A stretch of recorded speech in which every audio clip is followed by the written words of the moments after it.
Sir, पूरे हिंदुस्तान में विश्वकर्मा समाज की आबादी बिहार में खासकर जनगणना के हिसाब से 7.5% है। विश्वकर्मा समाज 5 भागों में बटा हुआ था। बढ़ई, लोहार, सोनार, कसेरा, ठठेरा, कुम्हार, लेकिन सब अलग अलग थे। तो आज समय की मांग है और परिस्थिति है कि जिसकी जितनी संख्या भारी उसकी उतनी हकदारी। तो हम लोगों ने पिछले 6 वर्षों से लगातार दिन रात 24/7 काम करके ये पांचों को एक किया। सीनियर ब्यूरोक्रेसी में आपका कोई नहीं? जी नहीं है। मीडिया में आपका कोई नहीं? नहीं है। कॉर्पोरेट इंडिया में आपका कोई नहीं? नहीं है। हायर जुडिशरी में कोई नहीं? नहीं है। सीनियर जनरल्स में कोई नहीं?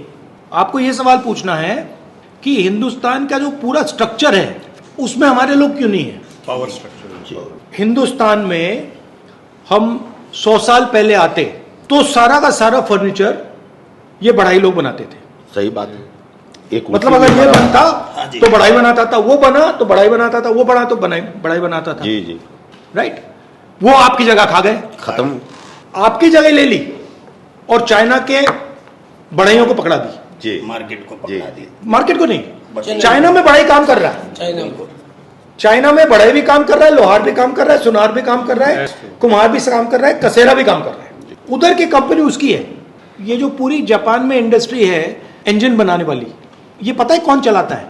ये जापान के जो ओरिजिनल लोहार थे वो चलाते हैं।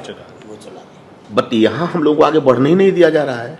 हाँ, तो मेरा सिर्फ ये कहने का मतलब है, ये जो आप लड़ाई लड़ रहे हो ये बहुत जरूरी लड़ाई है, मगर ये 1990 की लड़ाई है। आप सोचोगे यार हमारे 5 लोग विधानसभा में आ गए तुम्हारा काम हो जाएगा। वो 5 लोगों को ऐसे अंबानी खरीदेगा 2 मिनट में। तो हम लोग क्या करें? रास्ता बताइए ना। अब ये जो लड़ाई आप लड़ रहे हो, आप कुरुक्षेत्र उधर चला गया है। तो सर उधर जाने के लिए क्या संसाधन नहीं है हमारे पास? नहीं, सबसे पहले उधर जाने का तरीका जाति जनगणना है।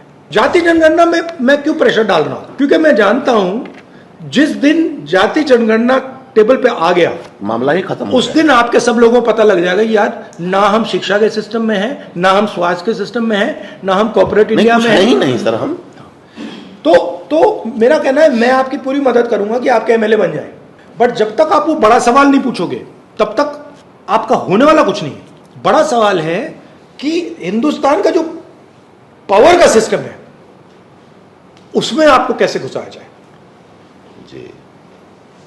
और इससे उसमें नहीं घुस रहे हो, इससे नहीं घुस पाओगे। आपकी हिस्ट्री है, आपका कल्चर है, आपका जीने का तरीका है। सबसे पहले आपको अपनी जो हिस्ट्री है उसमें कॉन्फिडेंस लानी पड़ेगी। दलित जो है वो सबसे दबा हुआ है, बट अपनी हिस्ट्री में उसकी कॉन्फिडेंस है।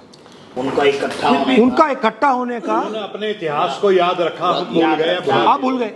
और पूरा राजनीति, हिंदुस्तान की राजनीति का पूरा गेम यही चल रहा है कि यार ये जो ओबीसी हैं इनको अपना जो इतिहास है ये भूलवा दो।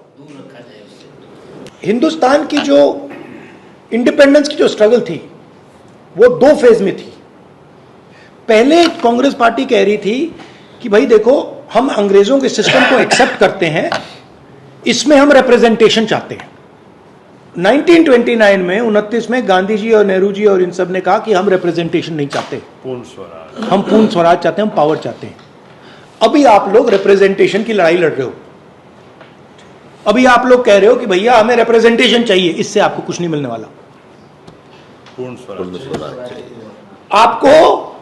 आपको अभी आप पावर के लिए नहीं लड़ रहे हो, अभी आप रिप्रेजेंटेशन के लिए लड़ रहे हो। मतलब पावर यहां पे है, आप कह रहे हो यार 2 कुर्सी हमें दे दो, भागीदारी हो जाए थोड़ी सी 2 कुर्सी दे दो। आपने मुझे बोला जी कि भैया हिंदुस्तान में कि 5000 एमएलए हैं, हमें 5 दे दो, मतलब 1000 में से 1।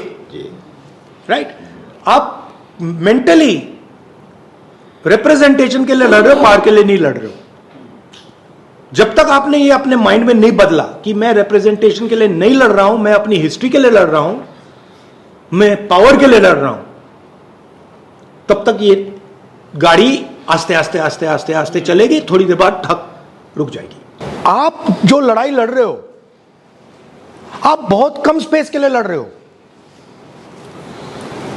आपके माइंड में ये सवाल नहीं उठ रहा यार ये छोड़ो यार, मैं 1 कुर्सी नहीं मांग रहा, अब मैं आधी टेबल मांग रहा हूं।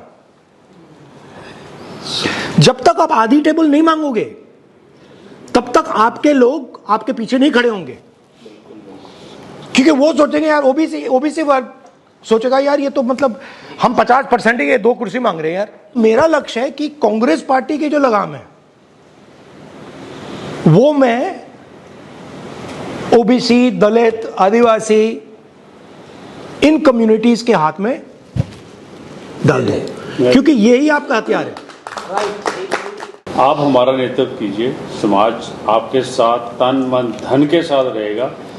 ये नहीं कि कल बिहार में ही रहेगा, इतनी मैं सबके सामने वादा करता हूँ पूरे हिंदुस्तान में आपके साथ है। ये आपने जो जनगणना का जो लोकसभा में उठाया था करवा के रहेंगे, वो आपने मनवाया, आपकी जीत है जी, वो हम लोगों के लिए। बट ये कराएंगे नहीं, ये बड़े बदमाश है ये। जब से आपने आवाज उठाई थी उसके बाद हमने क्रिमिनल के खिलाफ रोहतक से लेकर चंडीगढ़ पद यात्रा, पैदल यात्रा कीजिए। पद यात्रा वेरी की गुड। सर हमने धूप में। मुझे अन्याय अच्छा नहीं लगता, तो जब मैं देखता हूं कि भैया अति पिछड़ों के साथ अन्याय हो रहा है तो मैं वहां जाता हूं। मैं अन्याय के खिलाफ, मुझे वो नहीं अच्छा लगता। मेरी कोशिश है बिहार में, नॉर्थ इंडिया में, कि जो अति पिछड़ा वर्ग है उसको रिस्पेक्ट मिले, उसकी जो हिस्ट्री है, उसका जो ट्रेडिशन है उसको रिस्पेक्ट मिले, और उसकी जो ओरिजिनल जड़ है जो बीजेपी आरएसएस लोग काट रहे हैं उसे एक बार फिर मतलब मजबूत बनाए।